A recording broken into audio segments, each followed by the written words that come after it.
Good afternoon, everyone. Please take your seats. I think we can start slowly while people are still coming. So I'm going to introduce our presenters, our panelists today.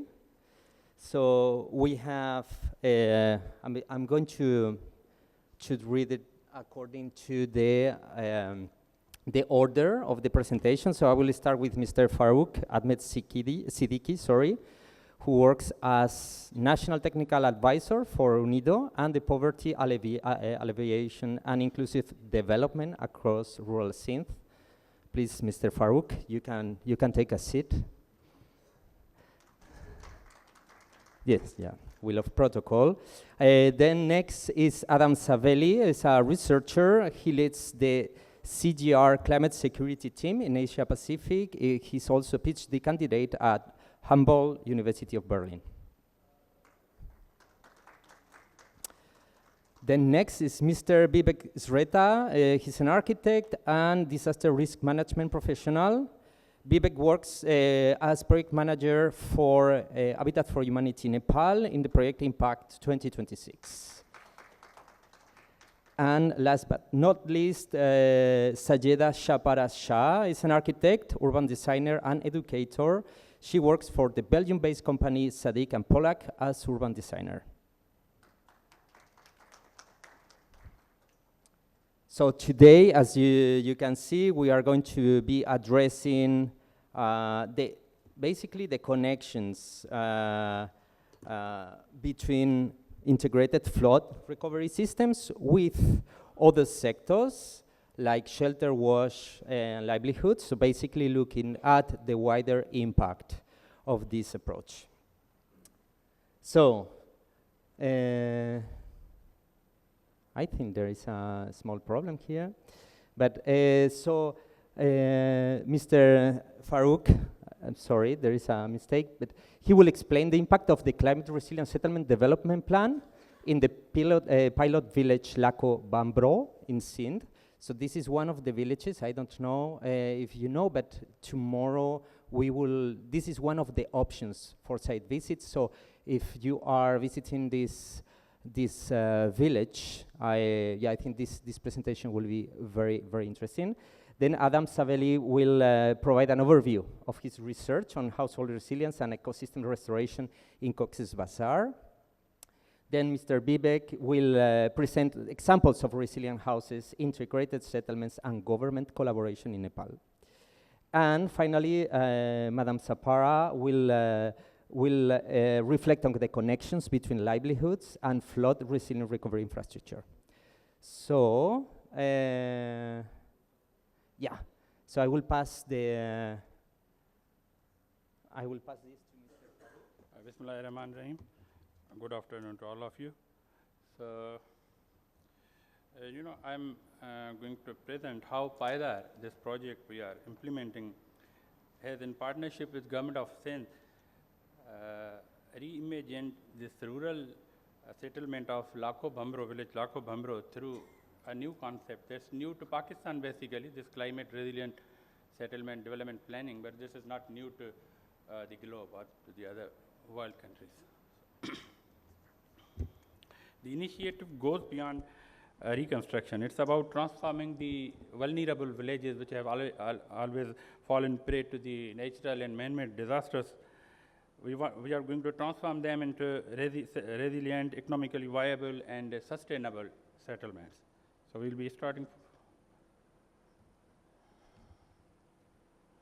So this is Bazar.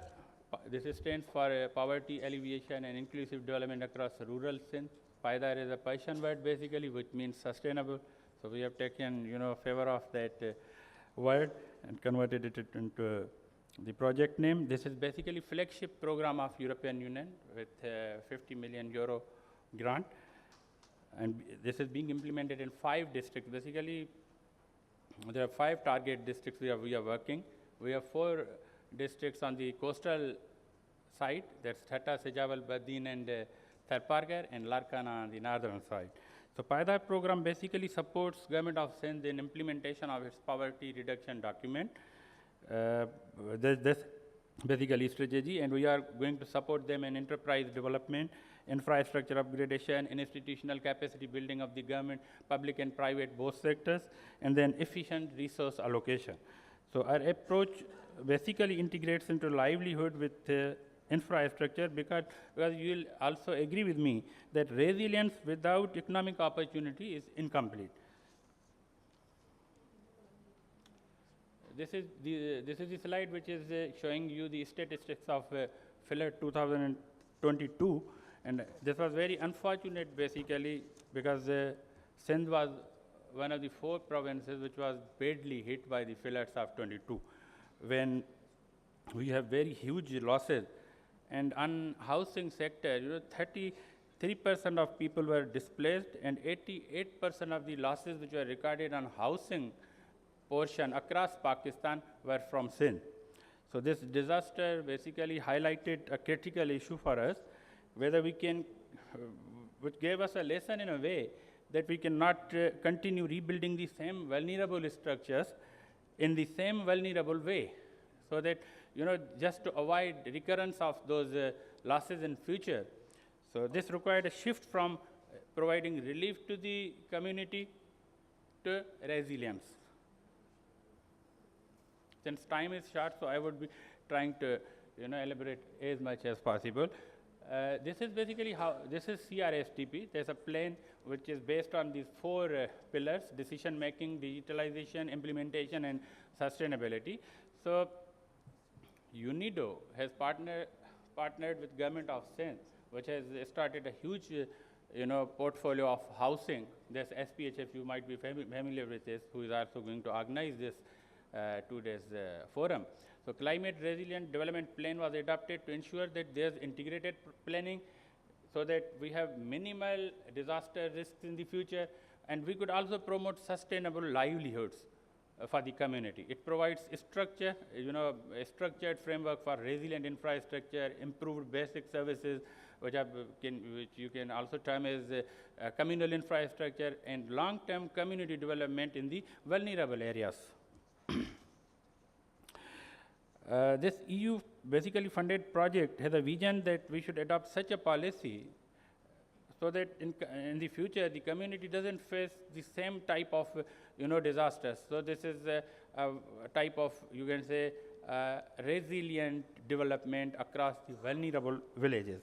In response to this partnership with Government of Sindh, we have introduced this CRSDP, which has very integrated village planning, disaster risk reduction, and a long-term livelihood alignment with the interventions. It also ensured that the housing reconstruction is supported by communal infrastructure, because government, the package which government has approved under this SPHF housing policy, they used to provide the houses which were devastated basically. So Bazar stepped in and provided the additional communal infrastructure like internal drainages, like, this is also one of the main reasons that when there are the low-lying areas in the village, in the next flood, in the next monsoon rains, water accumulates and it becomes again a source for the floods. So these were the things which through planning were addressed. This community-centered planning. CRSTP basically places communities at the heart of recovery, combining data-driven planning, inclusive decision-making, sustainable designs, and a strong local partnership with the community. Because without taking local community into confidence and without taking them on board, you cannot ensure a sustainable intervention. Because at the end of the day, what happens when you are out of that operational area, then that's the community which has to take care of it. So this was the main emphasis of this program. So in that whole process, we have conducted community engagement sessions, which we most usually call focus group discussions. Then around 1,700 households, for 70,000 households, we have conducted socio-economic survey. We have drone-based aerial mapping. We have GIS-based flood risk mapping. And that was, you will be familiar with 2 things. There's topography and hydrology. These are the tests. This testing is conducted to assess what has been the pattern of flood during last 10 or 20 years. Based on the data of Flood Commission, this helped us that in the next 3 or 4 or 5 years, what could be the chances for recurrence of this. So this has greatly helped us. Then at the end of this, we have also conducted engineering surveys for these wash and infrastructure surveys. So planning is therefore evidence-based, especially accurate and societally inclusive. So communities are not beneficiaries in this CRSDP, but basically they are our partners. This is digital modeling. Under this, we have conducted, when we were going to start our interventions in the rural areas, we have got prepared 2D, 3D drawings for this. Then we have climate resilient layouts with the elevated housing and drainage networks. Then green spaces have been integrated into the planning. Then we have a dashboard, GIS-based dashboard for the transparency and the monitoring. So this allows us this dashboard has allowed us real-time visualization of the data, which is also helpful in real-time monitoring as well.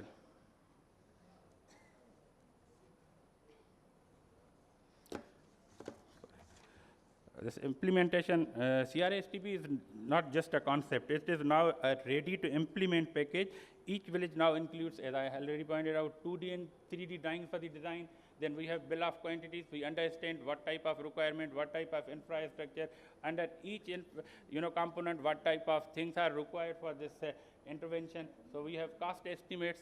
You can say near to, these are the approximate cost estimates. Then we have also devised these operation and maintenance manuals with the cooperation of our implementing partner, that is CRS, so that these infrastructure interventions in the future are sustainable. So implementation manuals have been, very much helpful in guiding the community to take care of the interventions after the project is over. So this is blueprint. You can see these are 2D and 3D drawings. This is called BOQ. Each and atom which is required in the interventions. And now the most exciting part of the presentation. Until now, it seems that it is theoretical, but I'm pleased to share with you that we have actually realized the CRSDPs by developing the first climate resilient model village, and most of our colleagues will be joining us tomorrow at that model village. You'll yourself witness what type of interventions have been made there and how we have transformed this vulnerable village into a developed village. So this is a real example of this. There was a school which has just enrollment of 26 when we have started our interventions, and now it has got 96 enrollment of 96. We have also engaged in IP, and I would love to take you all to that school so that you can by yourself see what kind of changes there have been, and hopefully we will become accomplishing this education motto of us. So piloting model village. Now this village has been almost completed, and during this planning and execution phase, we have got deslated. There was an irrigation channel which has been got deslated. Then dewatering and earth filling areas. There were certain low-lying areas which have been filled now. So now there are lesser chances of accumulation of water during the floods or the monsoon. Then this model has also an efficient internal drainage system. It has ultimate disposal of the sanitation. There are 3 STUs where this wastewater is being accumulated, where this will be treated, and then it will be disposed of somewhere. So this pilot has allowed us to test sustainability, identify implementation challenges, and refine our upscaling strategy, so that when we go to the next 50 or 70 or 100 villages where we will be developing on the same pattern, we have lesser issues and lesser challenges. Just complete. These are the pictures you can say, and you will also watch during your visit as well. This was kitchen initially. Before and after status is reflecting. There were very dangerous type of kitchens. Now they have been replaced with covered kitchens, as well as they have been provided these clean cooking stoves. Bathrooms were like that. Now they have decent bathrooms. Sorry. There was hand pumps which were providing water that was not safe basically. There was a place which was filled with the muddy water since last 80 years. That has not only been, cleaned, but it has been compressed, and now we have established there a community center. You can see that was a school prior to our intervention. Now the school has also been reformed. So this community center is being used for various social gatherings, and social activities, and last one. And I'm pleased to announce that we'll implement the CRSDP in the 50-year, maybe keeping in view our budgetary constraints, a number of priority villages which have already been finalized in collaboration with SPHF. And we have also developed 215 CRSDPs which are ready with us. So based on the financial, constraints and financial position, we will be penetrating in other villages. So these are basically ready for investment. These proposals, CRSDP, are ready for implementation. So I would like you, since I am getting warnings from our moderator, so I would just take 2 minutes. This is a small video, and I would be happy if you go through it. This is just 2 minutes video, so that you have an idea that what we have done. So how? Yeah, isko chala lenge. Thank you for your patience, particularly the moderator. I think I'm on time. Poverty is a human condition with multiple faces, among which lack of income is usually just one part of the story. The whole story shows that poverty is also lack of access to health, education, water, and energy. That is the story of Sindh today, where the multidimensional poverty index stands far higher than Pakistan's national average, and the province is hit by floods and heat waves almost every year. And this is where the Paidar program, funded by the European Union and implemented by UNIDO, steps in to support the government of Sindh in its poverty reduction efforts. Because poverty is a complex problem, addressing it requires a new and integrated approach to rural planning and development. Introduced under Paidar in partnership with the Sindh People's Housing for Flood Affectees, the Climate Resilience Settlement Development Plan, CRSDP, is an evidence-based, participatory, integrated, yet practical approach. The CRSDP combines household survey and focus group discussions with modern technologies like drone survey and GIS-based dashboard. In Lakho Bhamro, one of the Paidar-supported villages, transformation is visible. Families once living in makeshift shelters now live in safe and dignified homes. Who once cooked over open fires now prepare meals in safe, energy-efficient kitchens. Parliamentary undi, dur undi, kutta billa, lagi unda bacha bimar, aani tro koni, aani savalo ton kari tanda. Children who once studied in a crumbling structure now study in bright new classroom. UNIDO आरने से शुक्रगुजार आई हूँ ऐसा कि इतना कुछ दिनों अब माशाल्लाह ये जो मेरी स्कूल है एक मॉडल स्कूल लग रहा है. Hand pumps now bring clean water. Improved internal drainage increases the capacity to move flood waters. Irrigation channels breathe life back into crops. Solar street lights brighten paths that were once dark. And at the heart of the village, a new community center pulses with energy, hosting training sessions, gatherings, and the shared wisdom of elders. And where floodwaters once lingered for weeks, they now recede in just 2 days. While Paidar microgrants spark new beginnings, small businesses take root. जितने भी हम fish pond वाले हैं उनको इन लोगों ने training बहुत सारी दी हुई है. ग्रांट भी इन लोगों ने दिलवाई है पायदार एक्ट से. शुक्रगुजार हैं पायदार वारन जी, UNIDO वारन जी जिन साथ ये एहसान कई असां रोजगार जे हिसाब जे सोचो. The children of Lakho Bhamro can now dream of a better future.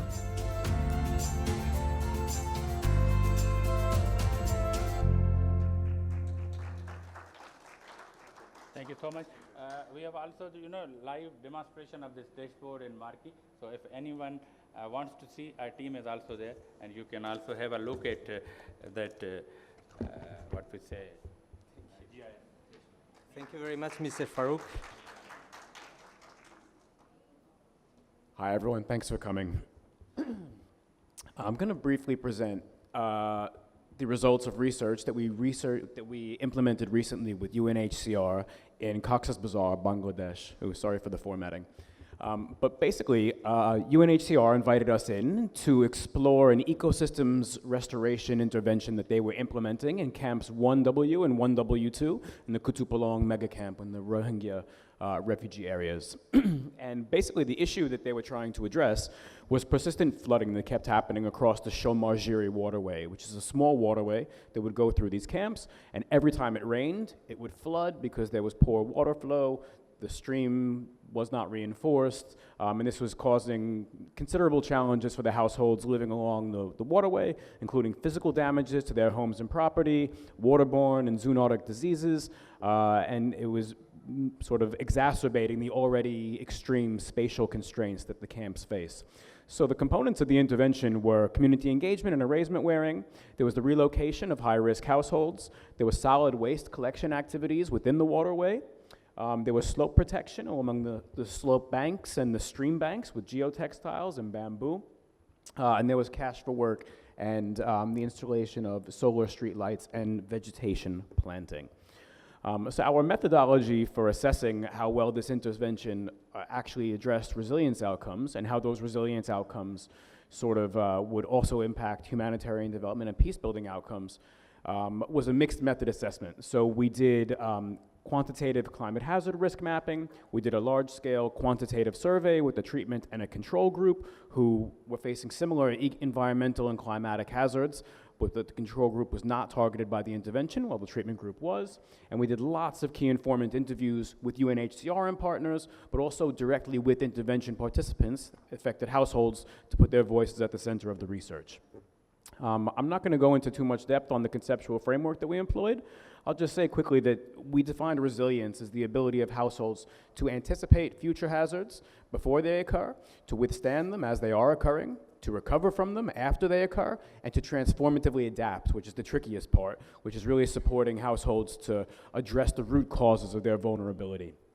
And very quickly here, you can see a map of the camp and the waterways and where we had the treatment and control group on the left. And on the right, you can see a sort of summary of the climate hazard risk mapping. And surprise, surprise, heat, drought, and flood are all forecast to grow more severe in the camps by 2040. And also the compound effects, so not just each hazard in isolation, but what happens when they all grow more severe and more frequent is going to grow to extreme levels. And this points to the importance of climate action in the camps. Other results from the quantitative survey indicate that subjective resilience among the households that UNHCR targeted was really boosted by this intervention. The intervention was successful in clearing out waste from the waterway, in reinforcing the waterway. This improved water flow, and thus flooding declined by quite a significant amount. But what's really interesting, and this is something that we saw in similar research that we implemented with IOM here in Sindh, was that the enhanced environmental security that came from this intervention had knock-on effects for economic security. And so less flooding meant that households had to repair damage to their houses less frequently, that they had to replace damaged goods and clean less frequently, which was great. It also allowed them improved mobility within the camps, which sometimes translated to income-generating activities, but obviously in the camps there is no actual freedom to work. And it also really facilitated greater environmental awareness and a place-based attachment, which in a refugee camp like you have in Cox's Bazar is a small but very important benefit for some of these households. Also, cash for work opportunities were very critical. Again, these are households that can't formally work, so when you can pay them to sort of implement these projects, that has a huge benefit. There are significant structural challenges that remain as well. And there were also mixed effects on social cohesion, which is quite interesting, because whereas community members really felt like they had a greater place attachment and they valued where they lived to a greater extent, because the waterway was actually the water flow through the waterway was improved. This caused siltation downstream that was sometimes leading to small-scale conflict over sand mining. Now, normally this isn't a big issue, but in the camps where you have armed groups recruiting and very small quarrels can very quickly turn into larger conflicts, this was an issue that UNHCR was seeking to address. And so, obviously, these results are sort of valid for the place where we did the research, but what does this mean for larger humanitarian development programming elsewhere? First of all, and again, this is something that we saw in Sindh as well, sort of block-level committees and institutional development within the communities where the interventions are occurring is a really powerful tool and can be used for landscape management, communal resource governance, and social cohesion. Also, we saw that this type of ecosystems restoration is sorely needed in Ukia and Teknaf. These are highly degraded ecosystems that need support to continue functioning and providing ecosystem services as they are now. Cash for work opportunities can be extended for livelihood support. We also saw homestead gardening really produce benefits for food security. I spoke a bit about social cohesion and the need for strengthening community-led dispute resolution. So there's an opportunity there. And then in closing, as I closed the earlier session, we really need more research of this type. Partnerships between agencies and research organizations, funding for longitudinal research that really can quantify the benefits of this type of intervention are critical if we do want to have evidence-based, scientifically robust sort of results coming from these. And I will close there. Thank you very much. Good afternoon, everyone. This is Bibek from Nepal. So today I'm here to share the experience from Nepal. Nepal on how we are developing the settlement beyond the wall by integrating WAS, community physical infrastructures and livelihood in housing programs. So in collaboration with the government and the different actors. As you know, like most of the people knows that Nepal is very vulnerable to earthquake and water-induced disaster. So, and we have like out of 1 live without adequate housing. So in Nepal, Tarai is one of the most vulnerable area where 53.6% of the people resides, and every year we faces the problem of flooding over there. And over there we have a 38% of the house were constructed using the bamboo and mud. So those houses have been damaged by the flood every year. So to make those houses more resilient to flood, we have proposed a cement bamboo frame technology. So bamboo is very abundantly found in the Tarai area, so we come up with the idea of this technology, which is 74% lower carbon footprints than RCC, whereas it is 44% cheaper than the RCC or brick masonry. So for the solutions, what we have adopted is like we adopted a 4P principle approaches, where people, private, public partnership have been done. So when we move towards this 4P partnership approaches, so we do, this is like more human-centered developments of these housing programs in Nepal. So first we have like people in the center. So in this approach, we have been coordinating with the people's, their engagement, and with the engagement of the people, we used to identify the land, consultation for the design, ensure the climate adequacy and their needs of the livelihoods, and we also include them in every decision-making process. And also, we have been coordinating with them to ensure the sweat equity so that they will feel more ownership. And another main critical part is like we do have like users committees. So community-based users committee, those who are responsible for constructing those settlement decisions, makings and everything. So the fund will be directly like provided to those users committees, either it is the government funds or it is from the organizations, and they will be like developing those settlements, doing the procurements and everything.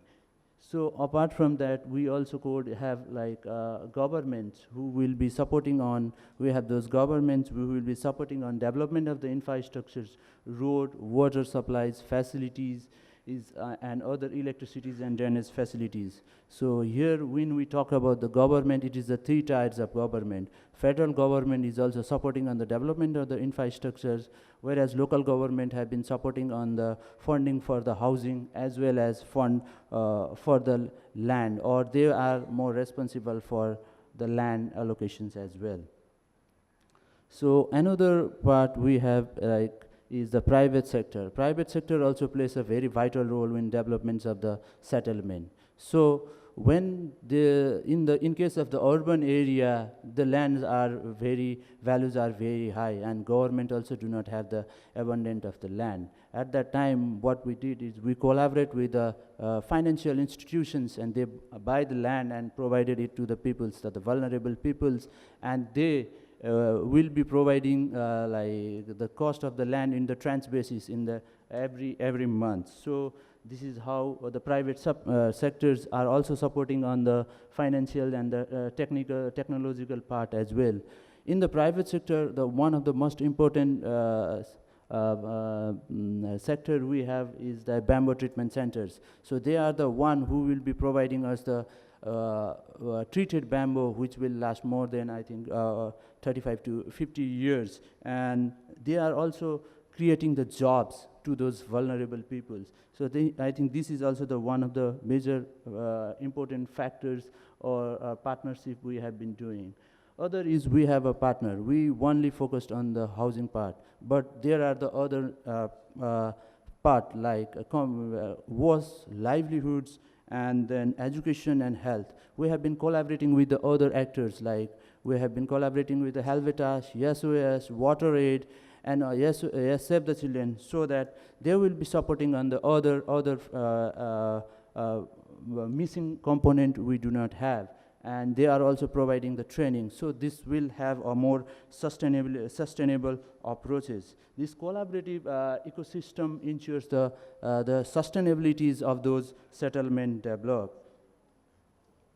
So when we move towards the resiliency, like constructing the homes is a success in terms of engineering, but true community resilience is, it requires more than that. It should be a physical resilience, institutional resilience, social resilience, as well as the economic resilience should be there. So we have been also worked with the, for this resilience part. So I have already covered on the POPI approaches how we have been collaborating with the different actors, especially government, private, and the other partners to make the settlement more resilient.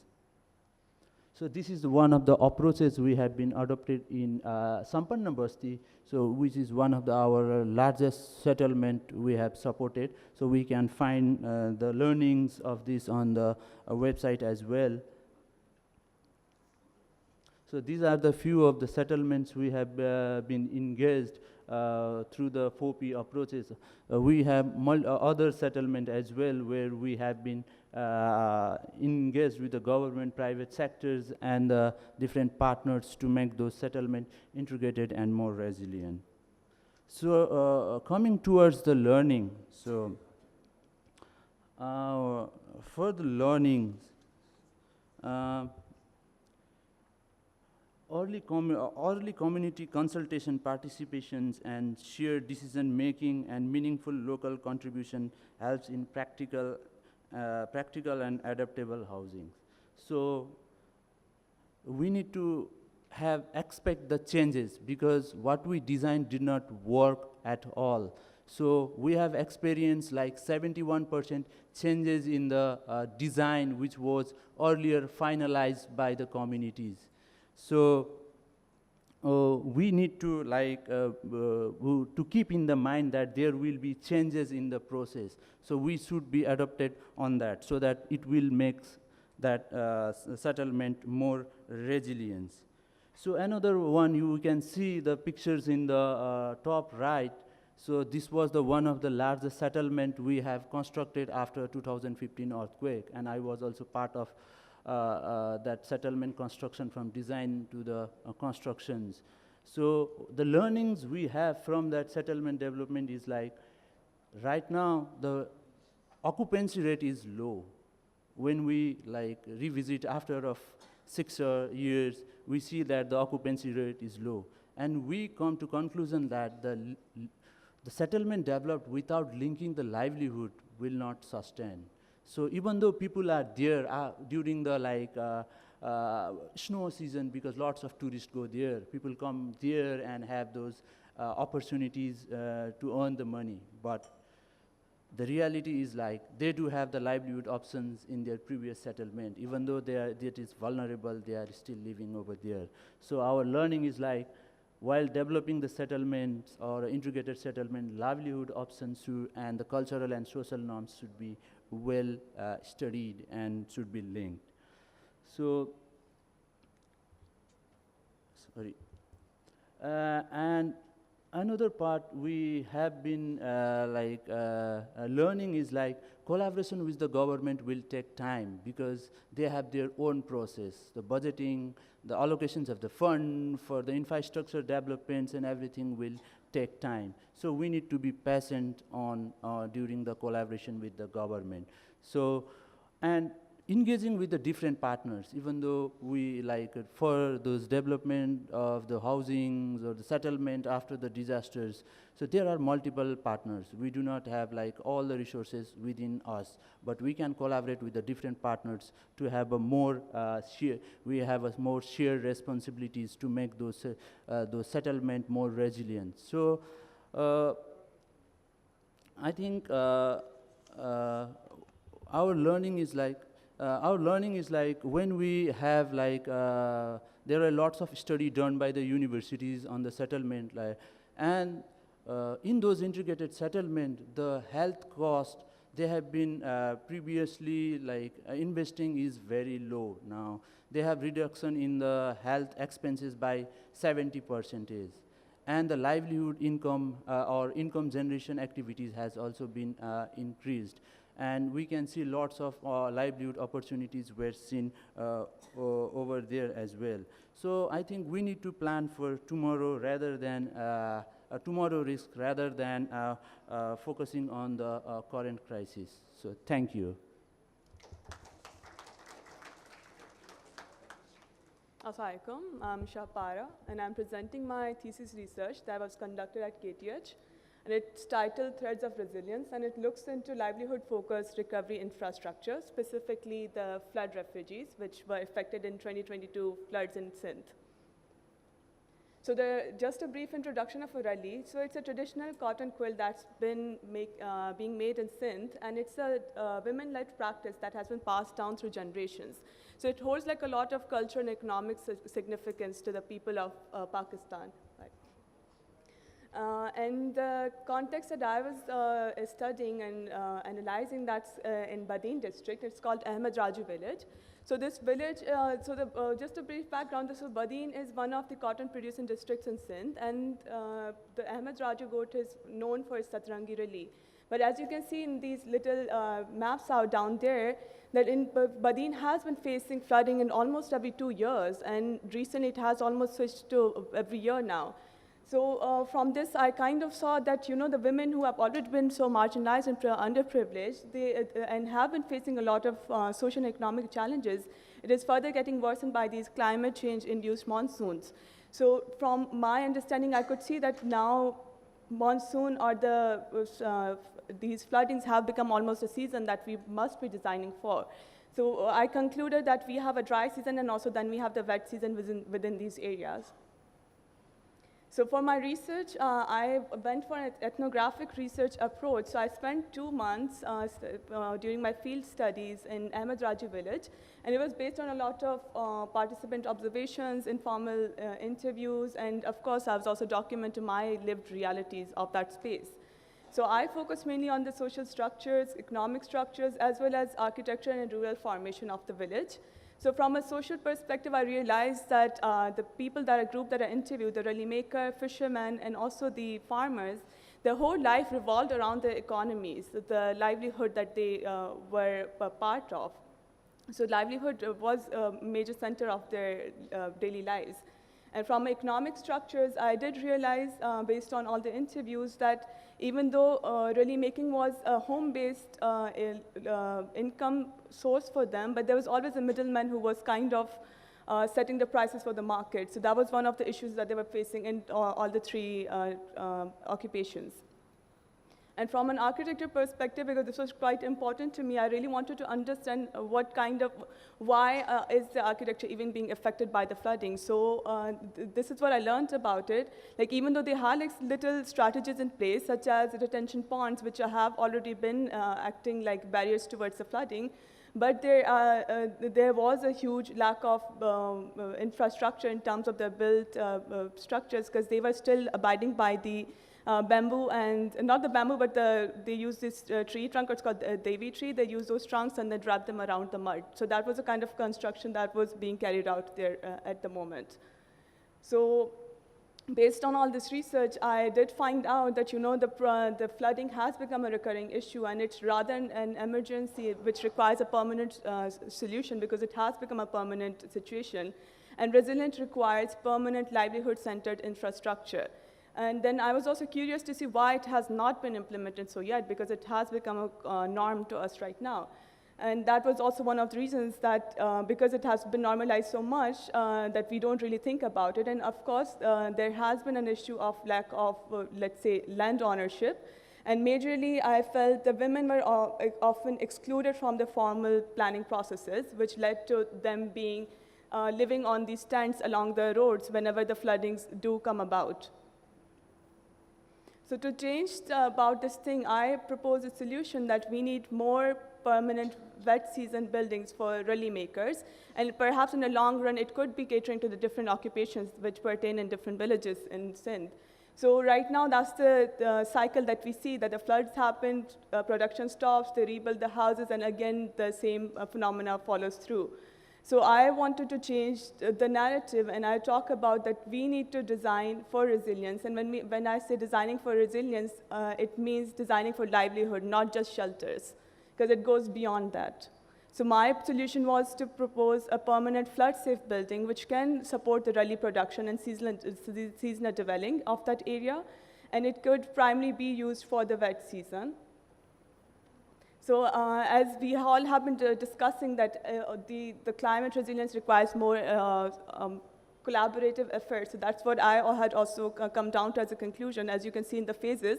But I'm currently focusing on the phase one, which was the design implementation of it.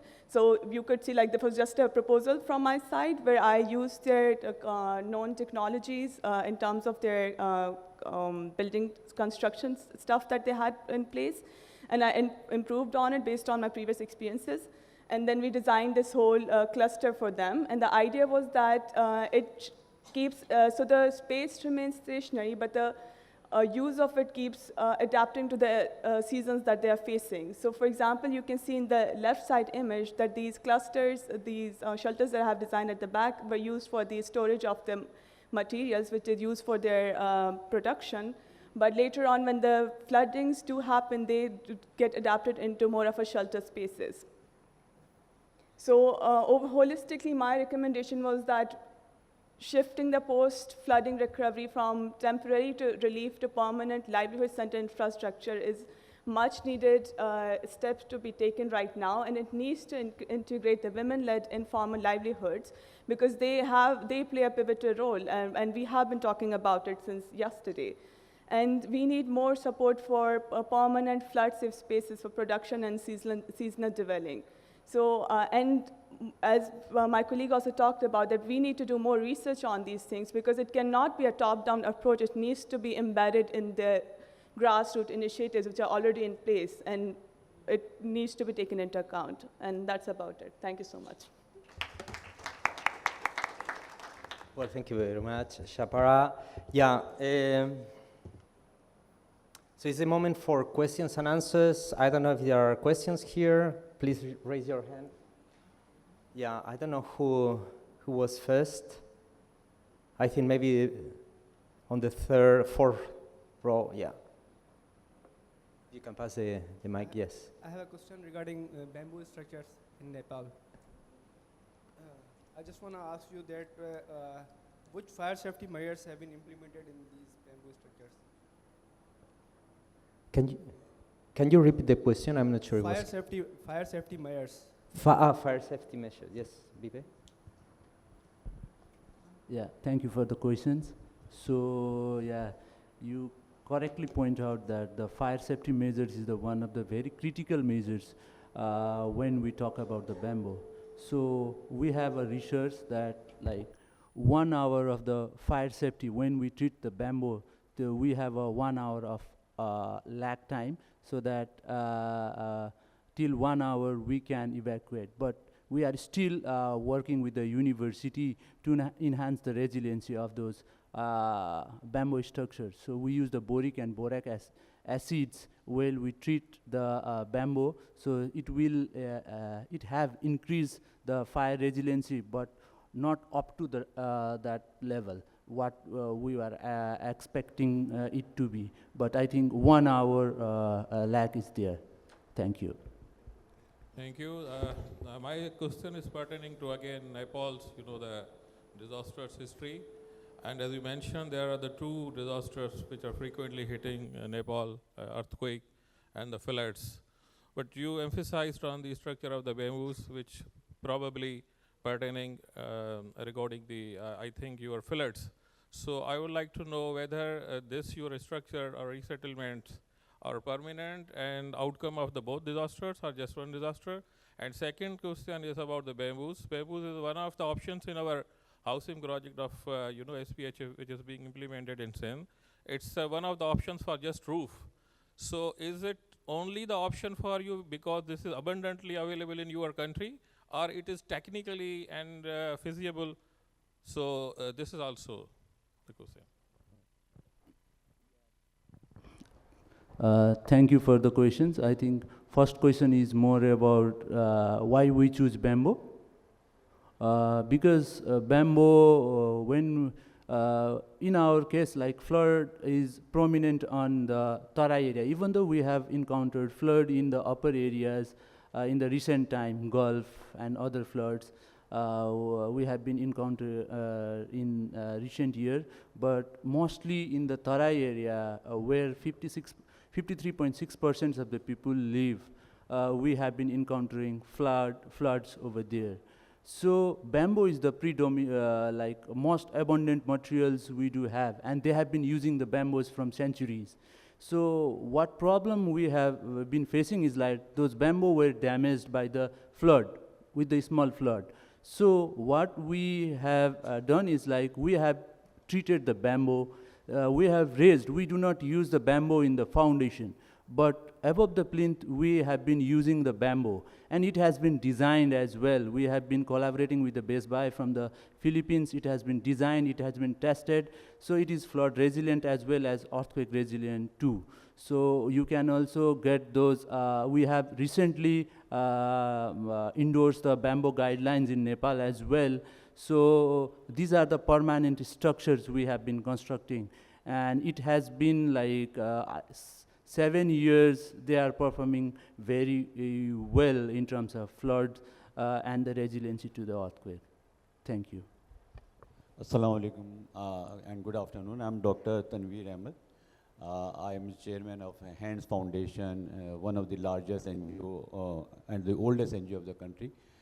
I have a comment and then the question. Comment on the basis of what our Nepali colleagues has observed, that relocation is not visible a thing, because relocation always is failure. In our case, in 2005 earthquake, we have learned that we have tried to build a new city in place of the northern Pakistan area, which is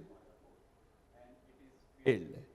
And similarly, many agencies have expected to relocate the people in terms of the model village and the people, because it's very right that it's linked with the, strongly linked with the livelihood. The other question is from our Paidar colleague, Pakistani GCRS model village. See, we have been also engaged in the same model village development since last 2 decades. We are one of the leading partner of NGO sector for this SPHF project as well. We are making 400,000 on behalf of the SPHF and state government. So while we are doing the model, do the multi-sectoral interventions, sustainability is always questionable for many reasons. For example, health services could not sustain if the health department, local health department, doesn't provide you the vaccines for the children vaccination and women vaccination and the health provider available.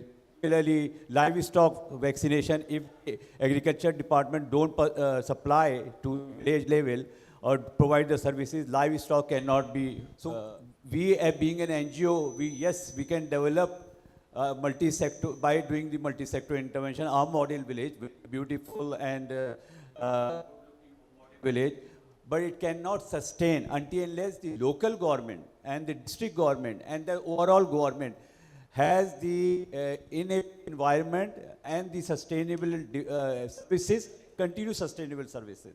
So that's my question. How do you address the sustainability of the model? Thank you, Doctor. Social mobilization is key to success, I would say. Since you have been working since last couple of years, and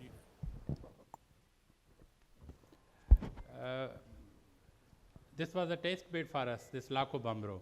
And a very unfortunate thing which happened with us was the lack of social mobilization. Until and unless, I personally believe that until and unless you will not start and initiate this social mobilization in an effective and efficient manner, you cannot ensure sustainability. I fully agree with you. So social mobilization should be the main feature of this whole intervention. So we have learned a number of lessons, and that's why we tried all those experiments in Laco Bambro, so that when we penetrate in the other villages, we don't face the same challenges. So before initiating any such intervention, that's communal infrastructure as whole, or relating to health or livestock intervention, first of all, we must take that community in confidence, and we should also see whether there's social acceptability and adaptability or not. So that's main reason. Our failure of most of the projects which have been funded by the donors, or international as well as local, has been this, that we have never planned things according to the wishes of those people. So this CRSTP, I think you have joined a bit late. So we have 215 focused group discussions with the community. And yes, I think Shahpara pointed out that women folk are part of it. We have reconstituted that village reconstruction committee thrice. It has 3 women. I don't personally, Paida doesn't believe that we should have large number of members on the village development organization. We want dedicated people who could take time from their engagements, who could sit with us, who could be part of that planning. So these are the things which, we have tried to taste in Laco Bambro, and hopefully we'll be going with some positive and effective strategy in other villages we are going to take up. Thank you. Yes. yeah, please. But just to highlight that, so it's great to see these results that you are showing, physical photos, but I think it's interesting also to acknowledge today we have also 2 people that are looking at things differently, not from the implementation perspective maybe, but from the research perspective. So I think it might be interesting also to, I wonder if you have questions for them, as they might be bringing another way of looking at things. So if anyone has a question related to how research can inform programming, I think it will be interesting. Yes. I don't know if... Yeah, thank you. My name is Asif Chishti. I work for the Muslim Aid, and we're also building hundreds of houses in Sindh.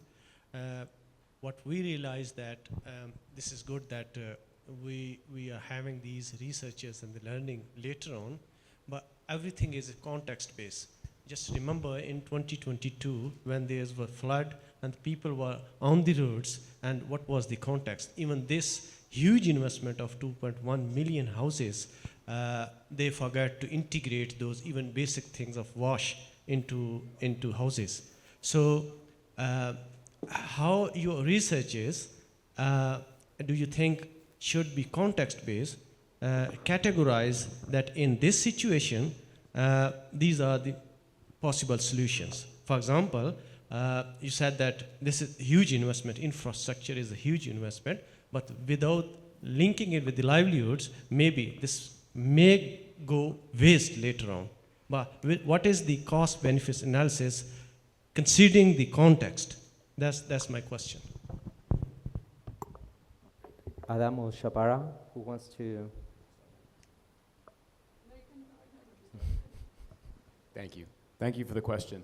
And I think that for me, this is where humanitarianism connects with development planning. And there's lots of talk of the humanitarian development peace-building nexus, but development is freedom, and development is working with communities to understand what their priorities are and to have these articulated before an emergency hits, so that when an emergency hits and you need to rapidly react, like you said, you already know what the priorities of the community are. You're coming with an integrated approach. We see time and time again that when shelter and settlements are integrated with livelihoods, with community development, with WASH, with medical facilities, that you have an outsized impact. So identifying what these needs are ahead of time and then pre-planning the humanitarian response is critical, I would say. Pass it to Shahpara. Anything to add? Yeah, I would just like to add to that, because the reason why I'm talking about research-based approaches is because I have been a climate refugee myself in 2010, and I realized that while we were seeking shelter in the shelters, we were just passed down random things which are part of their agendas, but it did not align with their needs. So probably that's why, as Adam also emphasized, that we really need to do the research so we know what the communities need, because then you're catering to their needs. And I think those are the ones which have been successful projects, because oftentimes when you have a more of a top-down approach, it does last while you are feeding it in form of, let's say, finances. But the moment you step down, it fails, because that was not something that they needed in first place either. So I feel that research does fill in that gap quite hugely, and we need more of that happening in Pakistan specifically, given the recurrence of floodings that we have in recent years. So, Shahpara, since I'm also part of Paidar team and we are working in Badin, so I'm very much interested to ask you that in your research, were you able to analyze that all the investment that has been going into, this flood or climate resilience in Badin, work on housing, on infrastructure, and all of that? Does your research also presents the successes and also the gaps that are there? Because I think this analysis to a certain extent is extremely important, also from gender lens. As you rightly pointed out, that women are not part of the decision making, and sometimes urban planning is also not designed from the gender lens, right? It's just spatial inequalities as we see everywhere. So were you able to focus in your research about the role that these different donor organizations, all of us, play, and what are the gaps that you think need to be filled in order to make these interventions more successful? Thank you. Thank you so much for your question. I think it's a bit complex to answer, but just to go back to my analysis, like the village when I visited it, there were like bunch of structures which were left unbuilt. So I was curious and I asked, what are these? And they told me that these were part of Benazir flood relief program, which was carried out briefly after one of the floods. But it was not fully implemented because, of course, the change of governance plays a huge part. So I think that's probably where we can try to fill in the gap, that the initiatives that we put out, there need to be more universal rather than driven by certain government bodies, because the moment the government body changes, everything else just stops. It feels like almost you just cease to exist, but the problems do pertain. So probably I'm just thinking out loud right now because you have pointed it out. Probably that's where we need to fill in the gap. We need to have more streamlined processes to make sure that everyone is on board regardless of shift in government. Thank you. Is there any other question? Yeah? No, it's okay. Well, I think we are, 6 minutes past the time of the session. I would like to again thank you, the panelists today, and thank you for your also participation and attendance. Have a nice day, everyone. Thank you.